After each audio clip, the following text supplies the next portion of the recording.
Kapatid, ikaw ba'y nahihirapan? Ikaw ba'y nahihirapan? Ikaw ba'y nabibigatan? Ikaw ba'y nabibigatan? Halika, pakinggan mo ito. Sila niya gani mga kauturan sa Psalm chapter 27 verse 1. The Lord is my light and my salvation. Whom shall I fear? The Lord is the strength of my life. Of whom shall I be afraid? Praise God sa sininga kagabiyon mga kauturan. Siling sang pulong sa Dios.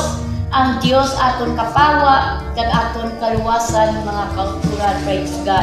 Kung mag-abot gid man sa aton kabuhi nga may ara sa kadulong mga kauturan, ang Dios among aton kapawa, among aton kasanag mga kauturan. Kung mag-abot gid man sa aton kabuhi mga kauturan, nga sa diin no nawad-an kita sa mga pag-asa paglaom sa aton kinabuhi, ang Dios at among magahatag sa aton kasanag mga kauturan. Kag ang Dios ang magaluwas sa aton mga kauturan no.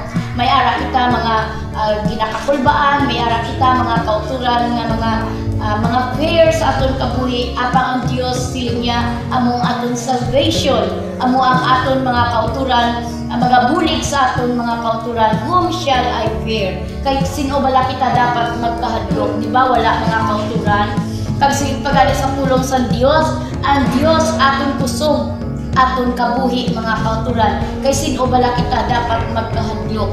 Kung ang Dios among aton kusog mga kauturan sa aton kabuhi, kung kisa nagabot mga kauturan sa aton nga kakawad-an kita kusog, gabot sa aton kabuhi mga kauturan, gagakaluya kita mga kauturan, gabot sa aton kabuhi mga kauturan nga daw hindi na ta makasarang sa mga ginaatubang sa aton kabuhi. Apang ang Dios naghatag sa aton extra strength para masarangan ta ang mga pagtilaw o mga kabudlayan sa aton kabuhi. Siya ang aton kusog, kung wala siya, wala kita sarang mahimo sa aton kinabuhi mga kauturan. Bisan pa magsiling ka, take ka vitamins, kaon ka tudo mga kauturan, apang ang kusog mga kauturan nga igahatag sa imo panandalian lang. No, bisan mag-inom ka pa vitamins, ano nga klase vitamins, ano klase utang kaunon mo, apang mag-abot gid ang tion nga ikaw magaluya. No nga daw halos hindi ka nakabangon, halos hindi ka na makatakod mga kauturan. Apang ang kusog nga ginahatag sa Dios atong kabuhi, kusog na makasustain sa atong kinabuhi, nga makasarang tugtog sa katugtuban mga kauturan. Amoy nang kusog nga ginahatag sa Dios sa aton kabuhi. Nagabot ang mga kaluyahon, gasiling ka hindi ka na kaya, gasiling ka nga hindi nagit ko kasarang. Apang kung nagapanawag kita sa Dios, siya ang kusog sa aton kabuhi. Subong kung nga kita nagapadayon, nagapangalagad sa Dios despite sa mga kabudlayan, despite sa mga problema, despite sa mga kaluyahon na nagabot sa aton, mga paghangkat sa aton mga kabuhi, nga siling ta hindi ta na masarangan, apang nga ari ta subong sa siling nga kagabiyon para padayunon ang buluhaton sa Dios. Kay nakabalong ta ang Dios naghatag sa aton kusog para matigayon kag mapadayon naton ang buluhaton kaangay sini mga kauturan. Ayan, kung wala ang Diyos sa atong kinabuhi, wala kita sarang mahimo. Salamat sa Diyos, kay sino bala kita dapat magkahadlok. No, may iban pa bala nga maghahatag sa atong sigkusog mga kauturan, wala na magluwas sa Diyos mga kauturan. Kag siling niya pa sa iyang mga pulong, Psalms 27:14, wait on the Lord, be of good courage, and He shall strengthen thine heart. Wait, I say on the Lord. Siling pa, maghulat kita sa Diyos, ikaw ay magpakalakas. Siling niya, samtang nagahulat kita sa Diyos, magpakaisog kita mga kauturan. Samtang nagahulat kita sa Diyos, may ara kita courage or kaisog sa atong pagkabuhi. Diba? Ang ginahulatan Diyos na magabot mga kauturan, agad kuhaon kita. Samtang nagahulat kita sa Diyos, damo sa mga kabudlayan, damo sa mga kaluyang nagaabot sa aton nga silingta, daw hindi na ko kapaabot nga mag-abot pa ang Diyos. No, daw hindi ko na masarangan. No, nga daw hindi ko na siya mahulat pa. Kaya daw masurinder na ko sa akong kabuhi. Apang sila niya, hulata ang Diyos na may kaisog.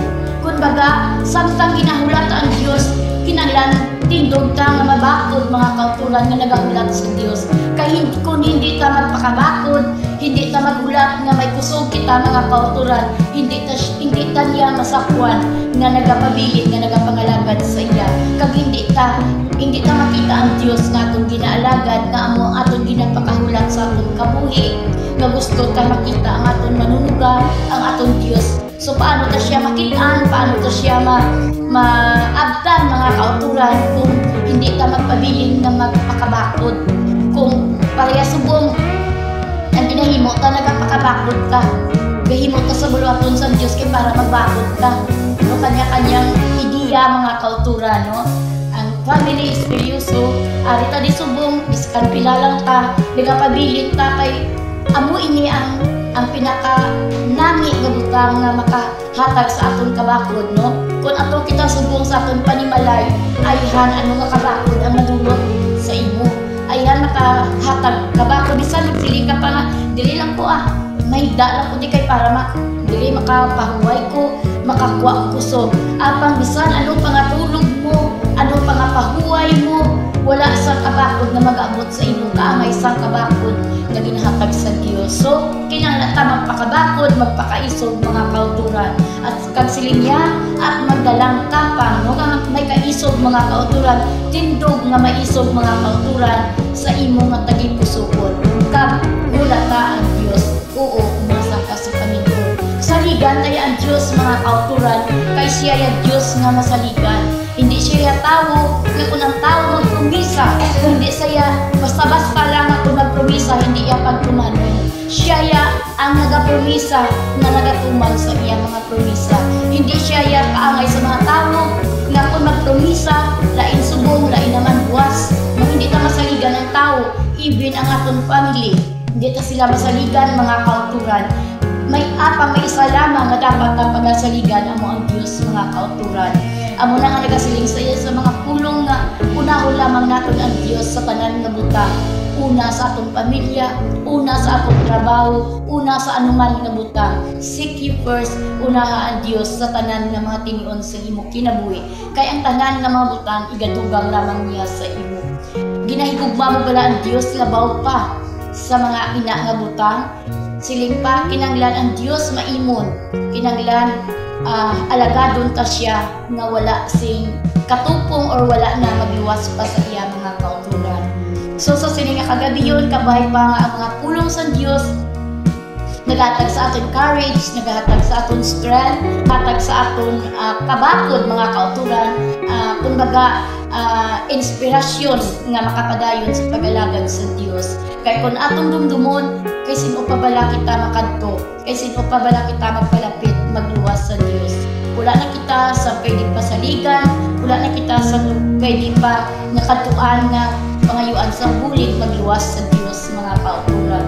So i-grab kayo ni opportunity sa aton pagluhod, sining kagabiyon, aton ituan, aton pangayuan sa Dios, ang anuman luyag ta nga pangayuon sa Dios, kay nakaibalota ang Dios magasabat sa aton mga anak-anak, aton pangamayuan ang aton mga pamilya, ang aton mga utod na wala subong, no, aton family nga dapat kaupod ta subong, no, may ara sila mga